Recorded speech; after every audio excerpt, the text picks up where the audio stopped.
Good evening, everyone. My name is Judy McNeil. I'm the director of the Diversity Business Resource Center at Riverside Center for Innovation, which is always a mouthful. Welcome to Effective Communication Skills. We are here this evening. I'd like to introduce everyone. Autumn Metz, she's our executive assistant with Riverside, and some of you who may know her or have worked with her. Also, we have Janice Cryle from the University of Pittsburgh Small Business Development Center. She's our presenter. And assisting her is Lynn Nickby. Did I say your name right, Lynn? I meant to clarify that. Never fails, right? It's Ninky, so think it Ninky. rhymes There like you go. yeah. Lynn Ninky. See, she's with us as well. And if you're not a member of the Diversity Business Resource Center, I highly encourage you to join us. We say member, but there's no fee. You can go to Riverside's website, riversidecenterforinnovation.com, or DBRC's website, which is dbrcpittsburgh.org. And I will put those in the chat once we get started. But in the meantime, let me introduce, and Janice will tell you a little bit about herself, and we'll get started. Uh, Well, hello, everyone. Thank you so much for joining us this evening. We truly appreciate your time. I am a consultant with the Small Business Development Center with the University of Pittsburgh, and I'd like to thank Judy and Autumn for having Lynn and I present tonight. I'm going to stop my video now and share my screen. And in the next 30 to 40 minutes, we're going to talk about effective communication skills. So let me go ahead and do that.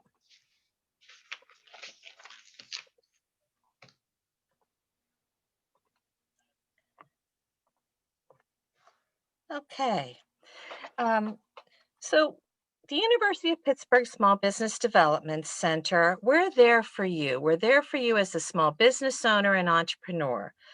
Our whole goal is to provide you with one on one consulting services in the area. We can help you in lots of different ways with educational training, as we are tonight, assistance with capital formation, and also we offer seminars on how to do business with the City of Pittsburgh, UPMC, the University of Pittsburgh, and the Department of Energy. Our Small Business Development Center is one of 16 in the state of Pennsylvania, and we are a center of excellence with digital services. We have 15 consultants, and each one of us have expertise in lots of different areas. Ray Varga is our director, myself. There is a marketing and management consultant. Brent, who I think is with us tonight, is our international trade consultant. And Lynn Nickey is with us tonight as well and is our management consultant.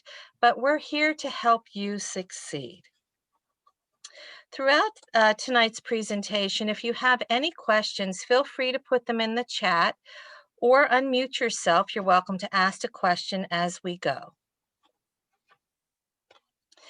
The SBDC offers a variety of services. As you can see by this slide, we offer business planning, market research, HR, product commercialization, environmental management, international trade, and everything in between. It's a real mouthful what we do.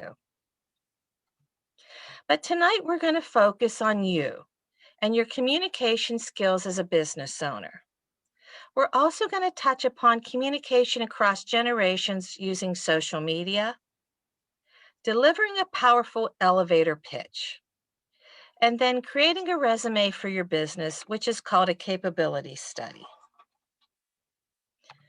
So let's start. Let's communicate. As you can see by this slide, a year ago or so, we were all in an office situation, or maybe you were meeting customers, at the local coffee shop in your place of business, but you were communicating in a very collaborative manner, face to face. But a year ago, we didn't know that this would change our lives as it has with COVID. So now we're communicating across new platforms. And those new platforms include the webinar we're on tonight with Zoom.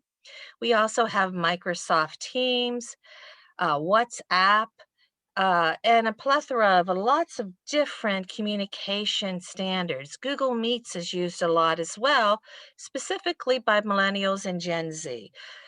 So when you are going to communicate, you want to help that customer, the other business owner feel comfortable, find out how they do want to meet in today's environment. So what happens when we communicate effectively? Lots of wonderful things. First, we can create that strong business relationship with ourselves and our customers. Effective communication helps us be more productive, quick in problem solving. It can advance your personal image. Before we started tonight, we were all chatting about not knowing what we say or how we say it can be misconstrued by someone else. So, using proper etiquette, proper English, keeping slang to a minimum, unless it's part of your business jargon, we want that productive relationship. And having that productive relationship is going to help us increase our bottom line. And that's what we all want as a business owner. So, an article in Entrepreneur Magazine talked about communication skills we should all master, whether we're starting a business or we've been in business for 30 years. As you can see from the list, I have two things in bold. The first one, conversing or having a conversation, and the last one, listening. Both of these are sort of the bookend for everything that happens in the middle. Using our body language. I know you can't see me right now, but I tend to talk with my hands, and they're probably moving as I'm talking. Writing. And that writing doesn't mean writing a formal research paper. That writing is a text message, it's a Facebook post, it's an email. And all of our writing, we want it to be clear and concise. And we want that to be free of grammar errors. Autumn, who a lot of you would probably know with the RCI, that is one of her pet peeves. She wants to use proper English in all of our communication, and I completely agree with her. One little tidbit that you could use, there is a free app where you can download it onto Microsoft Word, Office, Google, whatever docs you're using. It's called Grammarly. Grammarly, excuse me. But Grammarly is free. There's also a paid version, but you should start with the free one, and it catches grammatical errors. You could write a run-on sentence and you get these pop-up messages that says, maybe you should try this version. So it'll correct your grammar and help you to become a better writer. Being a better writer is also a better communicator. Next, we all have to negotiate, present, mediate, or debate. And you're all leaders. And with all of these traits, you also have to overcome conflict. And some of the best way we do that is through communicating across multiple platforms. So, what that leads us to is not always listening. Some of you right now might be listening to me, might be talking to your child, might be making dinner, might be answering email or sending a text. So while we're listening, we're not always hearing. So I encourage you as a leader and a business owner to be present so that when your customer is talking with you, whether that's virtual, in person, or in a email communication or text message, really look at it, read it, and listen. But let's talk about additional communication challenges. When we are communicating and we don't always have everyone's attention, or we thought we communicated correctly. And in this quick slide, if this person communicated correctly in developing the annual report, they wouldn't need a lot of post-it notes making corrections. But we sometimes think that we're clear, but the person hearing us is not always aware of what we meant. The reason that is with noise. This is an academic chart, really, but what it means is that throughout the communication process, I'm sending you a message and you're interpreting it. But throughout all of that, we hear noise, and we're trying to decide what's important. Is what's important what my boss is telling me, or is it what's important what the customer has said? And how do I provide that feedback so that it makes sense? So we always have to decide as business owners and entrepreneurs what's important. So when you look at this channel, how do you decide where that message is and how you receive it? This chart reminds me of a game you might have played when you were in school as a child, where somebody started a message and then it went around the circle or across the room, and the how it ended up was never the way it started or how it was intended. So with all of this, we have to set our priorities and we have to think about that noise. And that noise, again, can be from social media, email, from your customers, your coworkers. But we do have some solutions. My best recommendation is to keep your communication simple. Be straight and to the point and speak with clarity. Sometimes we always are concerned, as we should be, with hurting someone's feelings, but sometimes it's best to be direct. To say, I would appreciate if you could do A, B, and C, and that would get us the results that we need. So be very clear with your communication. You can do that using technology. So if you have a coworker or a client that might prefer directions in the written word rather than a verbal word, then email is the way.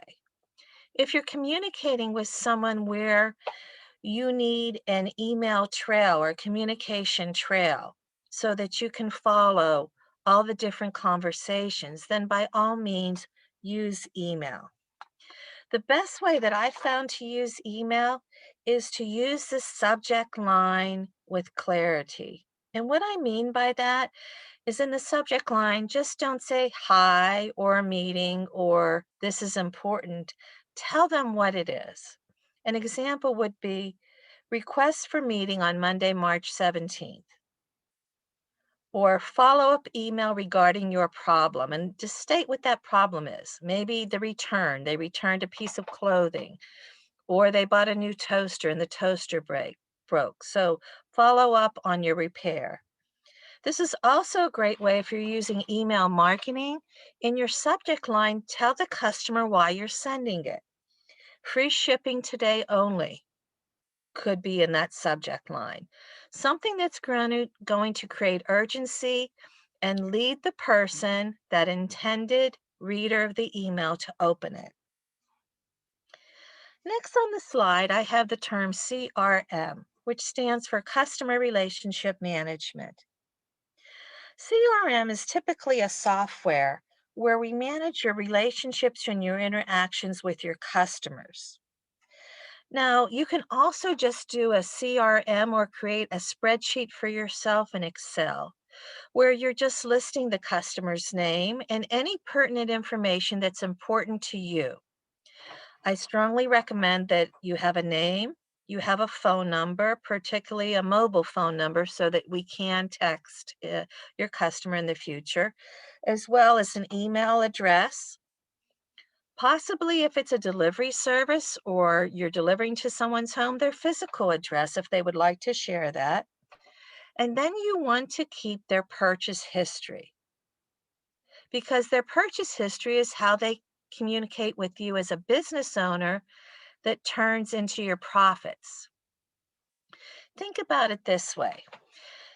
Every time that you go into a business, let's say it's a coffee shop, and they have a little card that if you come and they see that you've bought 5 lattes or the first month, you get one free. So using these customer relationship management tools will help you to better engage with your customers moving forward. And then when you use technology, that includes texting. Now, some companies And some small businesses, you might not feel that texting is appropriate. That is a personal decision. But if a customer says, "Can you just text me when that pair of jeans comes in a size 10?" Or "Can you text me when you get in that new book?" Or "Can you text me when you have in a new record?" Or I guess I'm dating myself by saying record, a new CD or a new artist. Somebody's there. You're using that technology to keep your communication simpler. And then always be an active listener, as we had talked about prior. But what I want to emphasize here is be present in the moment. I know as a business owner, you're extremely busy. You're stocking the shelves, you're serving your customers, you're watching people come in the door, you're wanting to help them. And during the pandemic, you may have pivoted to an online order system, so you're always checking your website for orders. But when you're dealing with communication, make that person feel important. Be an active listener and be present at that moment. We have all different types of communication. Our verbal, our nonverbal, our written, and our visual. Lynn and I were talking how sometimes for us, people can see on our face our nonverbal cues before they hear it out of our mouths, right? So if you're that type of person that wears your heart on the sleeve and you don't want to communicate any type of message that may or may not be accurate, then you need to practice. You can practice on your nonverbal skills and use your written and visual skills to really emphasize your point of view and communicate with your customers.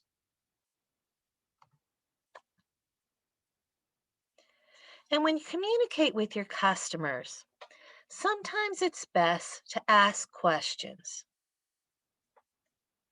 And we do this by asking open-ended questions so that we can ensure understanding, understanding for the customer and understanding for you. So if I came into your place of business and let's say you were a clothing retailer and I'd say, "I want to return this dress. It doesn't fit." You're looking at the dress and you're looking at me and thinking, "Oh, this woman just wants a refund. That doesn't make any sense." But if you just ask them, "Can you tell me more?" Or "Tell me more about the return," or "Tell me more about why the dress didn't fit." What you're going to get is a lot of information. Maybe it didn't fit because that person is shorter and it was just too long. Maybe it didn't fit because it wasn't sewn right and you need to get back to your manufacturer or to the person who made that outfit for you or that dress. Tell me more can also be about your relationship building. People really will open up. And so if I said, "Well, the dress is too long for me," and then you could reiterate by responding to what you just heard. So what I'm hearing is that you like to wear your dresses a little bit shorter. Maybe I can show you something else in the shop today that will meet your needs, right?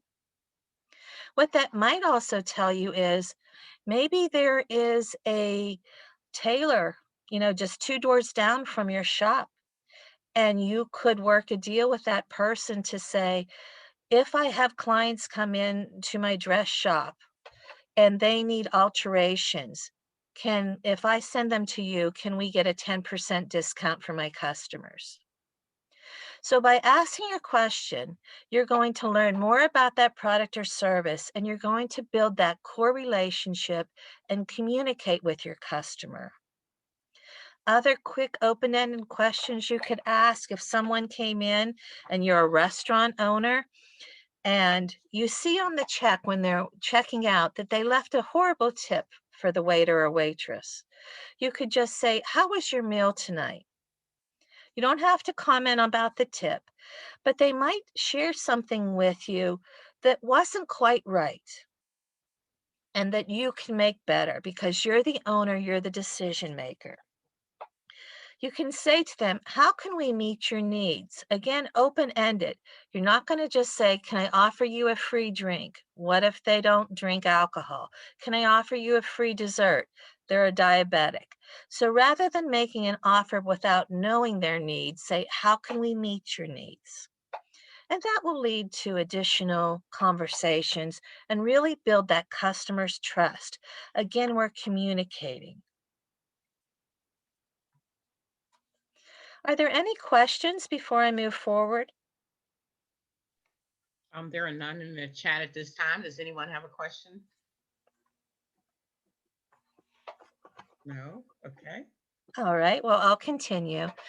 So I'm going to pivot for a few moments and talk about my favorite subject, marketing. But marketing is a communication skill. So let's talk about who is your customer, because this will help you to gain and keep customers through appropriate communication. The way we do that now is effectively through our website or social media, as well as the appearance of your store and everything in between. A week ago, the consultants at the SBDC, we were privileged to hear a keynote speaker named Eric Coleman. Eric wrote a book called Socialnomics that really looked at us as a society and how we use social media. And here's a few facts from his presentation that I'd like you to share. 93% of all buying decisions are influenced by social media. 93% influenced by social media. It may not be your social media post. It may be a competitor's. It may just be a customer posting, but 93% of people are influenced in one way or another by a social media post. Janice, I have Half, a question. yes. With that being 93% in social media, what was used before, or what was the higher percentage? Like, was it newspaper, like print ad, or word of mouth? Do you That know? is a great question, Judy. Thank you. It was word of mouth, and word of mouth is right behind social media at this point, Okay. because social media really is an electronic word of mouth, if we want to talk about it that way. It's just a different platform in which we're communicating. But thank you. Yes, word of mouth is still very effective. Okay. I was just wondering, since we're in this new world, so okay, appreciate Nope, it. that's exactly right. Social media is our new word of mouth. The other thing that's important in the Pittsburgh market, about 28 to 33% of adults are under 30 years old.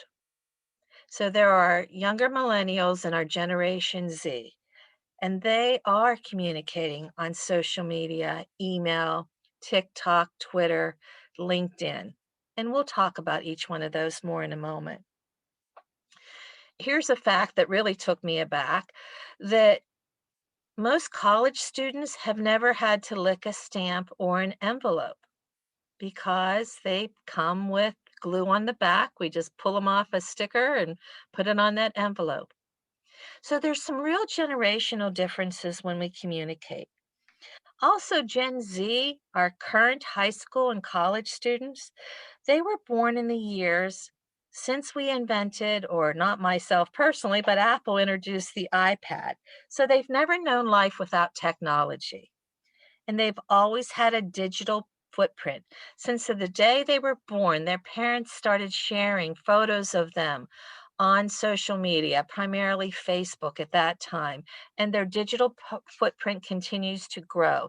And now, as a young college student, they're also using LinkedIn to secure that next job or that internship.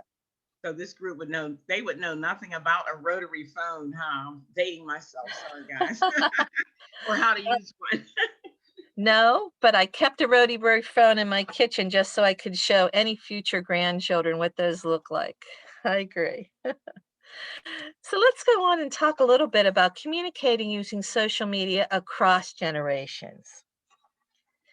So don't discount the baby boomers. We're very active on social media. Well, baby boomers still like cable and newspaper and direct mail.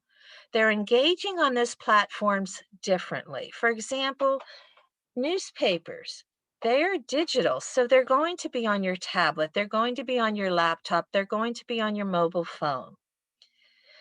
Cable TV, thanks to the pandemic, this pandemic has helped media quite a bit. If there was any positives out of there from an economic standpoint, cable companies, while a lot of people cut the cord to use Netflix, Disney, and others, Amazon Prime, we've also seen some real strong numbers from cable recently when it looks at marketing. And of course, the baby boomers overtook Facebook, so the Gen Zs and millennials never want to use it again. And they still like direct mail. So some of you small business owners who are using direct mail pieces to go into the household, that is still very important, but it needs to be backed up with social media and email marketing posts. Next, we have the Gen X. These I like to call my soccer mom and dads. Here they're using Twitter, they're using Facebook, they're using Pinterest, but they're also using LinkedIn, as are millennials. And if I have any entrepreneurs on today's webinar and your business to business companies, you definitely want to market on LinkedIn. Every 2 seconds, 2 people join LinkedIn around the world. Every 2 seconds, we have 2 new people joining LinkedIn. This is really your strongest social media tool for B2B. Next are millennials. These are our 25 to 38-year-olds.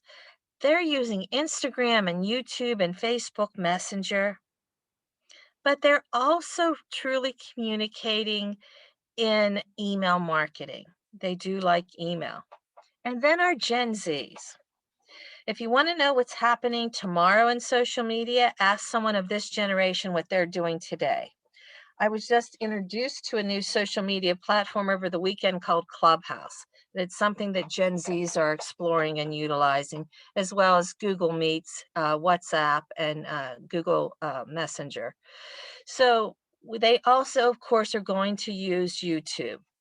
And our Gen Zs are consuming 80% of all video. And on their devices, on their handheld mobile device is where they're engaging most in video.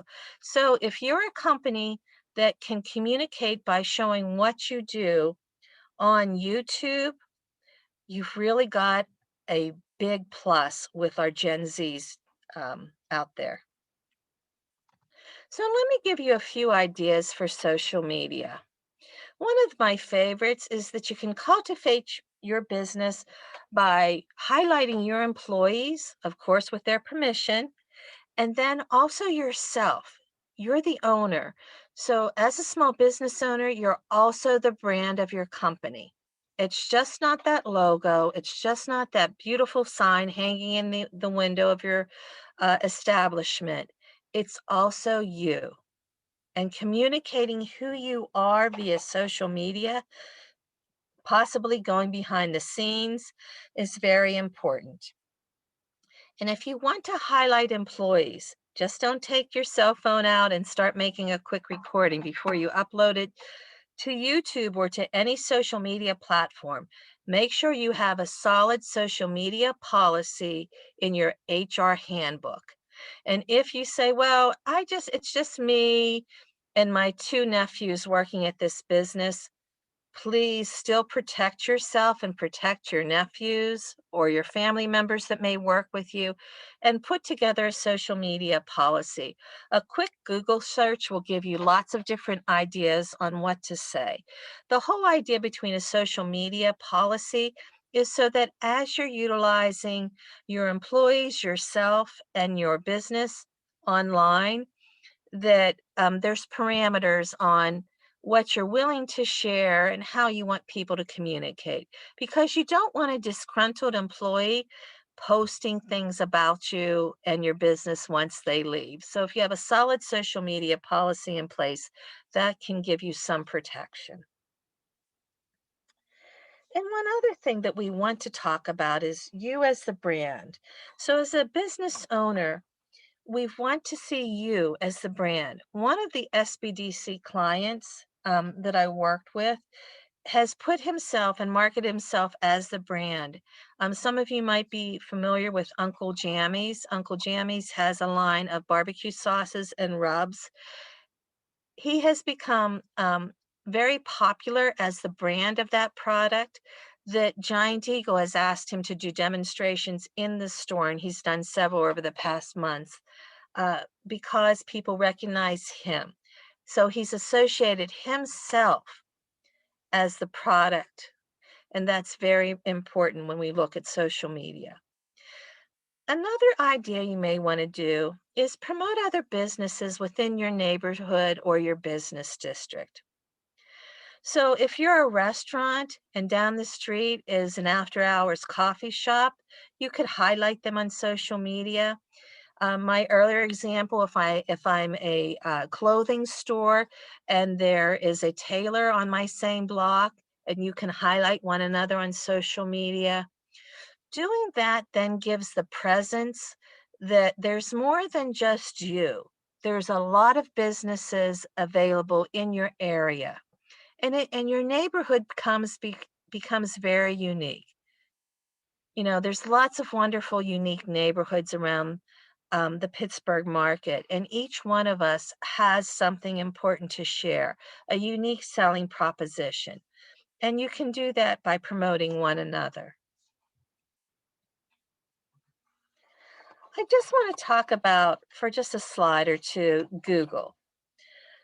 So, one of the top searches in Google is pizza shop near me, clothing store near me, gas station near me, convenience store near me. And the only way people are going to find you if you have a business account, and they're free on Google. So last year we had a staggering 2.5 trillion searches worldwide on Google. And we're looking at as of the end of February, 1 billion active monthly users on Google that are searching for your business. So how you do that is get your business profile on Google. You can post a picture of your business, what the outside looks like. So if you are operating in a brick and mortar atmosphere, I think it's always helpful if I say pizza shop near me and it pulls up a picture of the pizza shop so that I know when I get there, this is the one that I wanted. You could attach your menu, you can attach your different offerings. And make sure when you have a Google profile that all the information is correct. Earlier today in the presentation, I had said my favorite local restaurant has only over the past 9 months been serving pickup and or delivery. So last Friday, I placed an order and I went to pick it up. And I was pleasantly surprised that they are now open at 50% capacity. But when I went to Google, that did not show. They had not updated their profile. So if you want your customers to have the most current information, make sure you always have your password to get into your Google business profile, and keep any changes up to date, and change the pictures once in a while so that new people can look, or even your older customers can come back and say, wow, they have something new to offer, I'm going to give them a try. And for the next 10 minutes we're going to talk about you, and we're going to talk about how you communicate your why, and that again is the brand of the owner. And one way you do that is through an elevator pitch. So let me give you a visual for a moment if you're not familiar with this term. You get into an elevator, there's 2 or 3 people beside you. The gentleman next to you says, "So, hey, you look like a business person. What do you do?" And you're going up 4 floors, which takes about 60 seconds. In that 60 seconds, you have to relay to that person what you do. So an elevator pitch is very brief. It's a motivational type speech that you can spark interest in what you and your business does. This is where you tell people what makes your business unique to create interest. And while it's short, it can be very, very powerful. It can be very, very powerful. So when you look at an elevator pitch, you take 10 seconds to basically introduce yourself. I could say, hello, my name is Janice. I'm a management marketing consultant with the University of Pittsburgh Small Business Development Center. That was a mouthful. It was even hard for me to get out right now. I think we need to shorten our titles, Lynn. Uh, but then what I want to do is I want to talk about, again, what makes me unique. Or in this example, mention experience or a problem. I could say, I help small business owners to achieve their goals. And then I can go on to the next part. I help you achieve your goals by, and tell them what you do. I can help you achieve your goals by creating a business plan, helping you to obtain funding, to create a SWOT analysis, to connect you with an exporter to do international business. And then you come back with the ask. Would you be interested in our services? Can I put you in touch? In the days of our business cards, again, when we met in person, this is when you hand the business card. Or say, I caught your name. Can you spell it for me? We'll connect via LinkedIn. LinkedIn is the new way to network and to create business. We do have a template for you. Again, readily available online. For those attending today, the RCI will email you the presentation. But it's basically an introduction, a challenge, a benefit that you're providing to them, and the close. Also, when you're communicating, don't confuse a feature with a benefit. A feature of this laptop is that it can do any computing that I need. But the benefit is that it's a lightweight and it has a touch screen. So when you look at a feature, always make sure you're selling the benefit. And of course, ask for the next step. The next step doesn't always mean getting the business, but that next step means connecting, whether it's connecting on social media, on email, or maybe in the next webinar. You might see me in the next webinar and want to reach out, just send me a message in the chat, a private message. Say, hey, Janice, I remember you and Judy at the RCI. I think I could use your help. Again, just asking whatever that next step might be. And lastly, I'm going to talk about a capability statement. One of my colleagues, Christina Wilcox, presented this topic in depth about 2 weeks ago.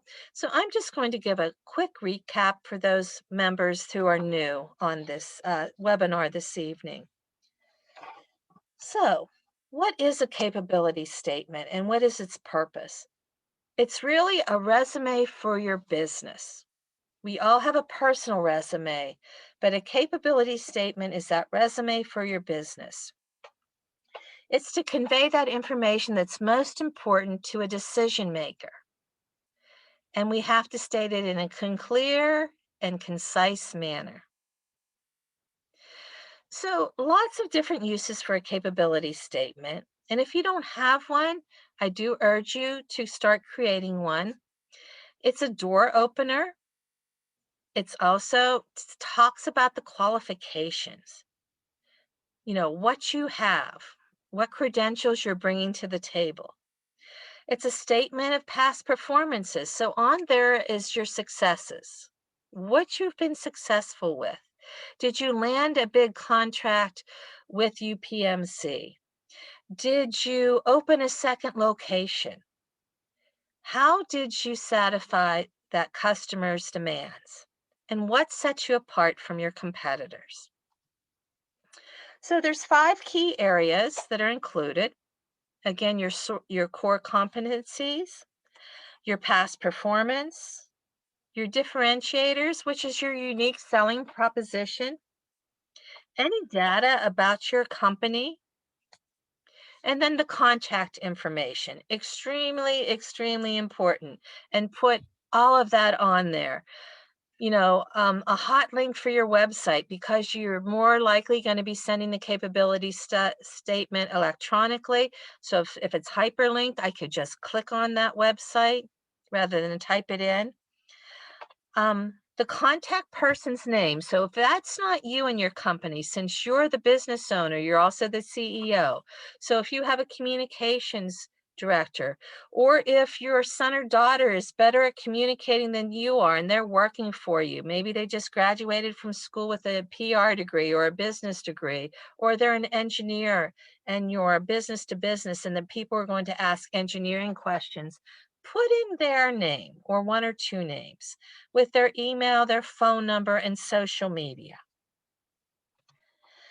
The next couple of slides might be hard to see on your screen. And again, we will forward you the presentation. But a capability statement, looks like a resume. It's going to include your logo. And I always say, keep your same color scheme as you have on your website or in your brick and mortar store. So we want consistent communication. What you look like in the public, we want you to look like on paper. This is another example. Here we're seeing down the right side, they're giving the license number, your federal ID. They're giving if you have any certifications. A women-owned business, a minority-owned business. This is a great place to make sure it's listed. Like a resume, when you're applying for a job, a capability statement usually accompanies a bid.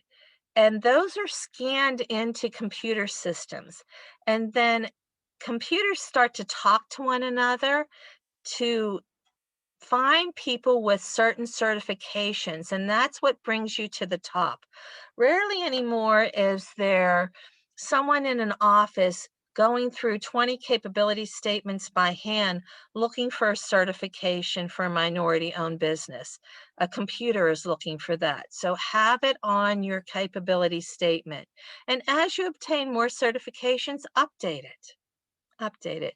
You want your NACIS code here, and then you want to tell people what you're doing. I think this example is very clear, concise, and easy to read. And next, we have another copy. Again, there's no bad way to do this. I liked this example because it incorporated their logo. You could see at the top specifically how to contact this company in Florida, and then all their data is down the side. And they even included some photos there to go with their customer satisfaction ratings. Well, we've come to the end of our presentation. And I'd like to Miss Janice, may Yes. I ask that you touch on one thing, is to not maybe, and I could be wrong, to not just list your NAICS codes and the description of the NAICS codes in your full body of your capability statement. I've seen them like that before. Instead of having like capabilities, differentiators, past performances, I've seen someone just put all the NAICS codes and then describe what it is. Autumn, that's a really good point. You want to use the, on like the example that's up here for Gulf Pacific, you want to put your company data on the side and really use, the competencies and the differentiators and your past performance to build out and really highlight what your business is so good at. So yeah, don't take up that space with the NAICS code and describing what that is. Talk about your business. Yes, thank you. Sure. Janice, can I touch on a little bit about communicating in written and text form? Please do, Lynn. I think we may have lost. Oh, I think we might have. Well, she'll be back. We know that. Yeah, we've had Um, some technical difficulties all day today for some I know, reason. for sure. All right. So fingers crossed I don't disappear. So in business, we talk about the importance of presenting your presence. And because of the pandemic, I think that we are communicating so much more written, either by email or even via text, because that's a very quick way to get information out. So think about, as you are writing what you want to say, avoid using talk to text. Talk to text really is very difficult to read and comes across as just sort of one long string of words, and it's very hard to understand what you're trying to communicate. So whether you're talking to customers, whether you're talking to your suppliers, maybe you're in the B2B space and you're talking to other businesses, you want to be presenting yourself in a written manner that is very easy to understand. You don't want someone to stop reading because they can't figure out what you're saying. So avoid talk to text, use punctuation, separate your thoughts to make it easier to read and to make yourself very understandable. Think about those things as well when you are creating your social media posts. You want your social media posts, you want to get right to the point, but you want to make it easy to read. You want to make it make sense. So as you are, perfecting your skills on social media, because I think Janice helped to show exactly how important social media is these days. Think about what is the best way to express what you want to say. You might need to write a draft or two just to get it to the point where it is ready to be out there in the public, representing not only your business, but also representing you as the hardworking business owner. So I think we have Janice back. Thank you, Lynn. Sure, Yeah. thank you. Yes, thank you very much. I appreciate that. So lastly, we just wanted to tell you about another opportunity where you can become an approved UPMC diverse supplier of goods and services. This is presented in conjunction with UPMC and the University of Pittsburgh, as well as the Small Business Development Center. It's coming up in just a couple of weeks on Tuesday, March 30th at 9 a.m. or 1 p.m. And I urge you to attend if you're interested in working with UPMC. They are looking for a plethora of products and services, everything from catering to computers and so much more. University of Pittsburgh Medical Center is actually the largest employer in the state of Pennsylvania. So they are also the largest consumer of goods and services. So if you're interested, you can go to the SBDC website. We have it linked here, and register to attend the webinar. It's only through this webinar will you obtain the documents and learn the process of becoming part of their diverse supply chain. So Lynn and I just want to thank you today for joining us. Autumn and Judy, it's been a real pleasure. And I hope that we're able to work with you all in the future. So thank you. Absolutely. Thank you, Janice, and Thank thank you, you. Lynn. And as I said, you see their contact information here. We'll make sure that everyone gets this slide afterwards. Like I said, if you're not a member, please join the DBRC, and that way you'll know weekly we send a blast of events and opportunities in our fellow organizations, events, trainings, and so forth. And also just being in our database, so you know things directly. And I think many of you are, so always have to put that pitch in. And thank you once again, Lynn and Janice. We appreciate you. Pleasure to be here. Thank you. Thank Yes, you, Lynn. Thank We you, Janice. enjoyed it. Yeah, we appreciate the SBDC, and we just, encourage everyone to take advantage of their services as well. Okay. All Thank right. you, ladies. Thank you, everyone. Thank you. Have a good night. Bye.